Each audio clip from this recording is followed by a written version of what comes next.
আগামীতে 26-এ নির্বাচন, এই নির্বাচনেও আগে মানুষের একটা জবাব পাইতে লাগে বা এই সরকারটা বিশ্বাস করতো, এইভাবে কাজ চালানি যাবার লাগে আমি অনুরোধ জানাইছি। উন্নয়ন দিকে ফিসে শিক্ষা দীক্ষা দিয়ে ফিসে এই উন্নয়ন আগে বাড়তে গেলে সরকারের একটা নিয়ম দেখছি, খুব ভালো লাগছে যে এই নিয়ম যদি পুরা করা হয়। আজকে দেখো একজনের ফ্যামিলি আইছে, তাই নাইয়া নিজে অফিসে কাজ কাম করুক, তাই নিজে মেম্বার, নিজে সবটা নিজ করুক। আজকে এই তাইন বালি তুলে গেলে গিয়া আর টান দিলা গার্জেন্টরে, তাইন অফিসে মর্জি মতো বইয়া চেয়ার উল্টাইয়া তাইন একটা দাবি দোষাইতা যে আমিও চেয়ারের মালিক, যে না তাইন এই চেয়ারের মালিক নাই, তাইন যে মালিক বানাইছেন মানুষে জনগণে জানে বানাইছেন, তাইন ও চেয়ারের মালিক, তান জামাই মালিক নাই। আপনারা মানে প্রত্যেকের ভিডিওটা শেয়ার করে দিবা যাতে প্রত্যেকের কাছে গিয়ে পৌঁছে।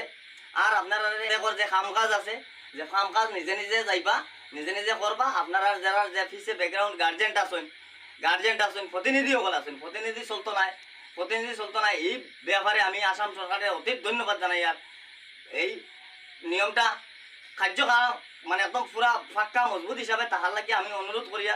আর আমি সোশ্যাল মিডিয়ার যত ভাই আছেন এরারে কইয়া আপনারা চেক করবা, ব্লকও গিয়া কোনো ধরনের অফিসারের লগে গিয়া প্রতিনিধিয়ে বইয়া মানে করতা, তাই খাস কাম লইয়া আইতা ইকান পারতা নাই।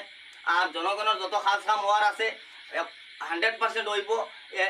ওয়ার্ড মেম্বারে বাড়ানি হয়েছে, আঞ্চলিক পঞ্চায়েতরে বাড়ানি হয়েছে, এই জেডপিসি মেম্বারেও বাড়ানি হয়েছে।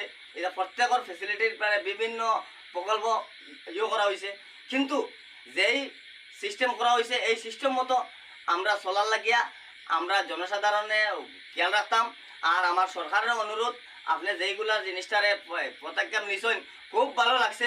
আগামীতে 26-এ নির্বাচন, এই নির্বাচনেও আগে মানুষের একটা জবাব পাইতে লাগে বা এই সরকারটা বিশ্বাস করতো, এইভাবে কাজ চালানি যাবার লাগে আমি অনুরোধ জানাইছি।